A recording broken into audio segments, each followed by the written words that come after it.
নমস্কার, awareness with দাসজিতে আপনাদেরকে স্বাগত জানাই। গতকালকে উইমেন রিজার্ভেশন বিল পাস হয়নি, ফেল হয়ে গেছে। নারী সশক্তিকরণ বা মহিলাদের জন্য যে 33% সংরক্ষণের কথা প্রধানমন্ত্রী বলে এসেছিলেন, সেটা কিন্তু উনি পাস করাতে পারেননি এবং খুবই দুঃখ প্রকাশ করেছেন। গতকালকে জাতির উদ্দেশ্যে ভাষণে উনি সেসব সমস্ত কিছু বলেছেন, আপনারা সব কিছুই জানেন।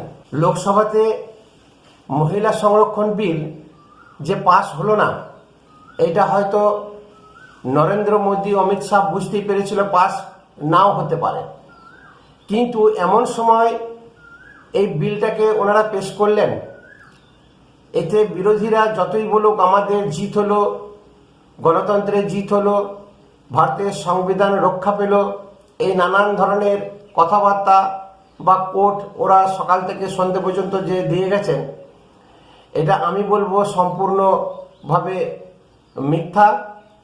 এবং যে বিরোধীর ঐক্য বা জোটবদ্ধতা দেখালো, সেই জোটবদ্ধতা বা ঐক্য ইলেকশনের সময় কিন্তু থাকে না। 5টা রাজ্যে বিধানসভা ভোট ছিল, তার মধ্যে আর 2টি রাজ্যে বিধানসভা ভোট বাকি আছে, একটা তামিলনাড়ু আর একটা হচ্ছে আমাদের পশ্চিমবঙ্গে।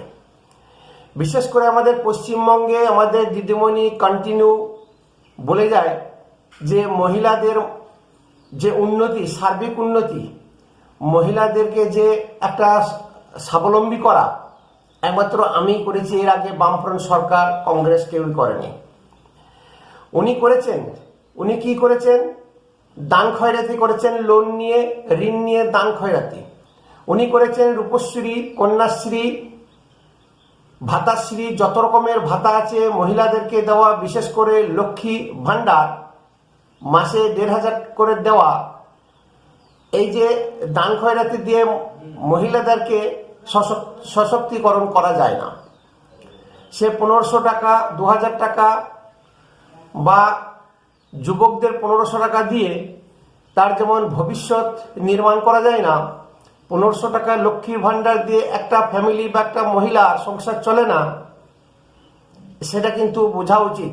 আজকে প্রত্যেকটি গ্রামে, প্রত্যেকটি পাড়ায় আপনি পিছন দিকে একটা পাথর ছুড়লে যার মাথায় সে পাথরটি পড়বে সেই হচ্ছে গ্র্যাজুয়েট। গ্রামের প্রত্যেকটি ভাই বোন আজকে গ্র্যাজুয়েট, স্নাতক স্তরে পড়াশোনা করছে, আরো হাই লেভেলে তারা পড়াশোনা করছে। তারা জানে, তারা বুঝে, তারা সংবিধান বুঝতে শিখেছে, পড়তে শিখেছে, তারা জানতে শিখেছে যে তাদেরকে কিভাবে দীর্ঘকাল ধরে, আজ 70 বছর ধরে বোকা বানিয়ে এসেছে গ্রামের মানুষদেরকে, বিশেষ করে গ্রামের মহিলাদেরকে। কংগ্রেস সরকার 33% রিজার্ভেশন বলে পঞ্চায়েতের স্তর থেকে শুরু হবে, দেন শুরু হয়ে গেল এবং করে দিল। আজ পঞ্চায়েতে 33% মহিলাদের জন্য সংরক্ষণ আছে, খুব ভালো কথা। কিন্তু এমএলএ, এমপি বা পার্লামেন্টে ওনারা চায় না যে একটা গ্রামের প্রান্তিক মানুষ, মহিলা, সে চাষি ফ্যামিলি থেকে হতে পারে, কোনো একটা গরিব প্রান্তিক ফ্যামিলি থেকে হতে পারে, তাকে কিন্তু আসতে দেওয়া হবে না। কারণ গ্রামের ছেলে এবং মেয়ে, সে মহিলা পুরুষ সবারই প্রচুর কিন্তু মেধা থাকা সত্ত্বেও, ট্যালেন্ট থাকা সত্ত্বেও এই সমস্ত রাজনীতিবিদ বা এই সমস্ত পারিবারিক পার্টি তাদেরকে সামনে আসতে দেয় না। আর যত ভারতবর্ষের পারিবারিক পার্টি হয়েছে TMC, DMK, Samajwadi party, Bahujan Samajwadi party এবং আরও অনেক আছে, এইগুলো ভাবে যে আমরা জমিদারিত্ব পেয়ে গেছি। আর এখন ভোটে যে দাঁড়াচ্ছে বা ইলেকশনে যে দাঁড়াচ্ছে, তারাই জিতে গেলে এমএলএ, এমপি হোক আর অঞ্চল প্রধান হোক, তারা নিজেদের ভেবে নিচ্ছে আমরা এই অঞ্চলের বা এই গ্রামের এলাকার আমরা জমিদার। এই যে জমিদারি একটা মনোভাব, এই মনোভাব থেকে কিন্তু তারা বেরিয়ে আসতে চাইছে না। টিএমসি সুপ্রিমো মমতা বন্দ্যোপাধ্যায় ক্ষমতার অহংকার এতখানি হয়ে গেছে, উনি প্রত্যেকটি ভাষণে ভয় দেখানো, থ্রেট দেওয়া থেকে, কেস দিয়ে ঝুলিয়ে দেবো ছাড়া থেকে আর কোনো বক্তব্য নেই, গঠনমূলক কোনো আলোচনা নেই। গঠনমূলক কোনো কাজকর্ম নেই। উনি লক্ষ্মীর ভাণ্ডার দিয়েছেন, মহিলারা সশক্তিকরণ হয়ে গেছে, স্বাবলম্বী হয়ে গেছে, কিন্তু তাতে যে হবে না। এবং নরেন্দ্র মোদী দায়িত্বহীন ভাষায় বললেন যে কেউই চায় না যে একজন গ্রামের প্রান্তিক মহিলা এই পার্লামেন্টে এসে বক্তব্য রাখুক, তাদের ইগোতে লাগবে। তার কারণ বড় বড় ভিআইপি, জিন্দাল, আম্বানি, টাটা, বিড়লা এবং গান্ধী ফ্যামিলি, ব্যানার্জি ফ্যামিলি থেকে শুরু করে স্ট্যালিনের ফ্যামিলি থেকে একমাত্র তাদের পরিবারের যত মহিলা সদস্য আছে তারাই কিন্তু টিকিট পাবে এবং তাদেরকে দিয়ে নিয়ে আসবে যদি 30% সংরক্ষণ করা হয়। কিন্তু মোদির উদ্দেশ্য ছিল 30%-এর মধ্যে একটা 50%, মোর দ্যান 50% গ্রামের মহিলাদের জন্য সংরক্ষণ করা হবে। এই গ্রামের মহিলাদের প্রতি তাদের অনিচ্ছা, তারা চায় না যে গ্রামের মহিলারা এসে আমাদের উপরে কেউ কথা বলুক, পার্লামেন্টে ভাষণ দেখ, তাহলে আমাদের গ্রামে বা মফস্বল এরিয়াতে আমাদের আর সেরকম জমিদারিত্ব, আমাদের কথা কেউ শুনবে না, আমরা যে ভাষণ দেব আমাদের কেউ ভাষণ শুনবে না, আমাদের কথায় ওঠা বসা কেউ করবে না। যেটা টিএমসি এখন কর্পোরেট কোম্পানি হিসাবে তৈরি করে নিয়েছে, টিএমসিতে যত এমএলএ, এমপি বা কর্মী আছে তারা একটা আইপ্যাক বকলমে কোম্পানি তৈরি করে তাদেরকে সেইভাবে নিয়ন্ত্রণ করছে। তা প্রত্যেকটি পারিবারিক পার্টি কিন্তু ঠিক এইভাবেই নিয়ন্ত্রণ করতে যায় যেন এক একটা ছোট ছোট রাজা, প্রাচীন যুগে যেমন ছোট ছোট রাজা থাকতো, বড় রাজা থাকতো, এই যে রাজা বা রাজত্ব, এই একটা মনোভাব নিয়ে তারা কিন্তু এগিয়ে যাচ্ছিল। এখন জোটবদ্ধ হয়ে তারা এই বিলটাকে পাশ হতে দিলেন না, কিন্তু যখন নির্বাচন আসে তখন সেই নির্বাচনে কিন্তু কেউ জোট বাঁধে না। মমতা ব্যানার্জি তখন ইন্ডি জোটের কাছে যায় না, মমতা ব্যানার্জি যে আমাকে প্রধানমন্ত্রী মুখ করুক, রাহুল গান্ধী চায় না যে ও ভাবে যে আমাকে প্রধানমন্ত্রীর মুখ করুক, অখিলেশ যাদব ভাবে তাকে প্রধানমন্ত্রীর মুখ করুক, এই যে একটা তাদের মধ্যে ছন্নছড়া মনোভাব, তখন কিন্তু জোটবদ্ধতা দেখা যায় না। এবং জোট বেঁধে যে বিজেপি বা এনডিএ সরকারকে কিভাবে পরাস্ত করব, তখন কিন্তু এইসব চিন্তাভাবনা কাজে লাগে না। এখন জোটবদ্ধ এই কারণে হলো যে যদি গ্রামের প্রান্তিক মহিলারা এসে এখানে পার্লামেন্টে কথা বলে, তাহলে আমাদের পরিবারের মহিলাদের কি হবে, আমাদের যেভাবে ব্যবসা চলছে সেই ব্যবসা টোটালি বন্ধ হয়ে যাবে। আমার প্রশ্ন ঠিক সেখানে। 2023-এ ডিলিমিটেশন, উমেন রিজার্ভেশন বিল এগুলো পাস হয়ে আছে এবং তাতে কথা বলা ছিল যে ডিলিমিটেশন বিল আগে পাস হবে, তারপরে মহিলা সংরক্ষণ বিল বা উমেন রিজার্ভেশন বিল নিয়ে আসা হবে। আজকে হঠাৎ করে বিরোধীরা বলছেন যে মহিলা সংরক্ষণ বিলটা না নিয়ে এসে আপনি ডিলিমিটেশন বিলটা কেন নিয়ে এলেন, ওতে আমরা রাজি নই।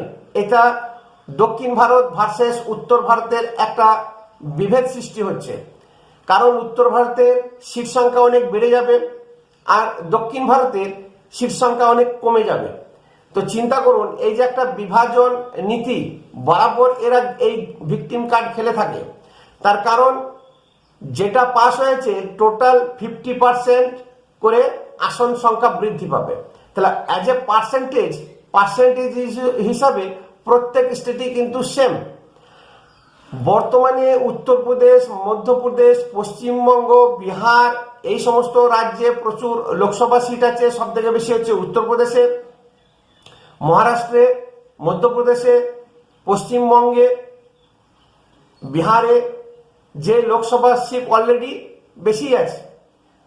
উত্তরপ্রদেশে 80, বিহারেরও প্রায় 39-40, পশ্চিমবাংলা আমাদের 42।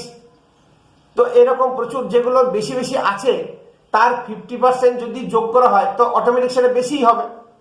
আবার তামিলনাড়ুতে 39টা বা এরকম, কর্ণাটক আছে, অন্ধ্রপ্রদেশ, কেরালা, তেলেঙ্গানা,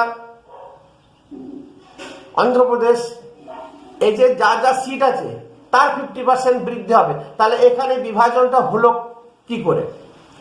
জনসংখ্যার বৃদ্ধিতে বা জনসংখ্যার ভিত্তিতে ডিলিমিটেশনটা হচ্ছে। দক্ষিণ ভারতের জনসংখ্যা কম উত্তর ভারতের থেকে, তার কারণ দক্ষিণ ভারতের প্রত্যেকটি মানুষই হাইলি কোয়ালিফাইড, কোয়ালিফাইড মানুষ, তারা বোঝে। উত্তর ভারতের মানুষ কম শিক্ষিত, তারা বোঝে কম। উত্তর ভারতের, আমি একদিন বলেছিলাম যে উত্তর ভারতের হিন্দুরা দক্ষিণ ভারতের মুসলমানের থেকে খুবই পিছিয়ে থাকে। দক্ষিণ ভারতের মুসলমানরা খুব বুদ্ধিমান, তারা যে বুদ্ধি বা নিয়ে চলে সেই বুদ্ধি নিয়ে উত্তর ভারতের হিন্দুরা চলে না, মুসলমানরা তো আরো দূরের কথা।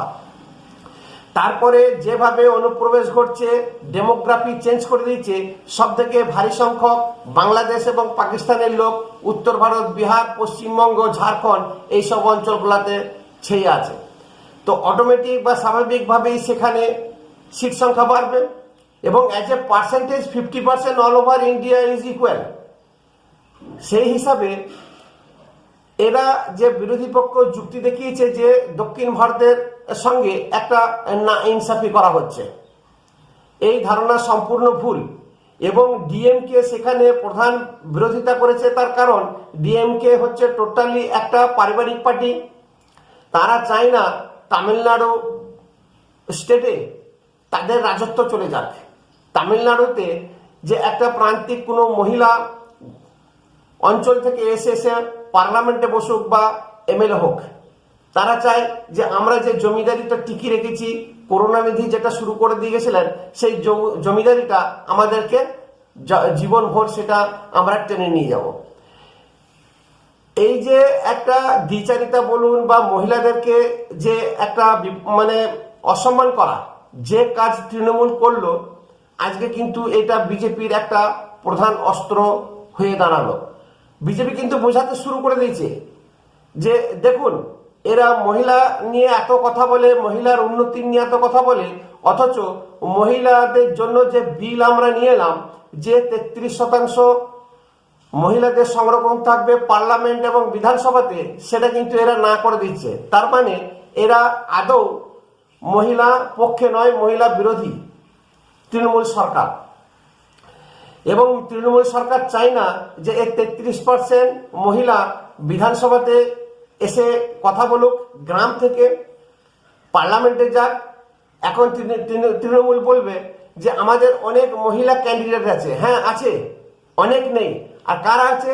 সেগুলো সব কলকাতা বেসিসে, সেগুলো সেলিব্রিটি আছে, হাইফাই ঘরের আছে, বা এরকম একটা দেখা যে গ্রামে যে অঞ্চল প্রধান হয়েছিল বা অঞ্চল প্রধান ছিল বা পার্টি ক্যাডার, সেই গ্রাম থেকে কোনো মহিলাকে এমএলএ টিকিট দিয়েছে কিনা, সেই গ্রাম থেকে কোনো এমপি হওয়ার জন্য কোনো মহিলাকে টিকিট দিয়েছে কিনা, সেই গ্রামে কোনো মহিলা কি শিক্ষিত নয়?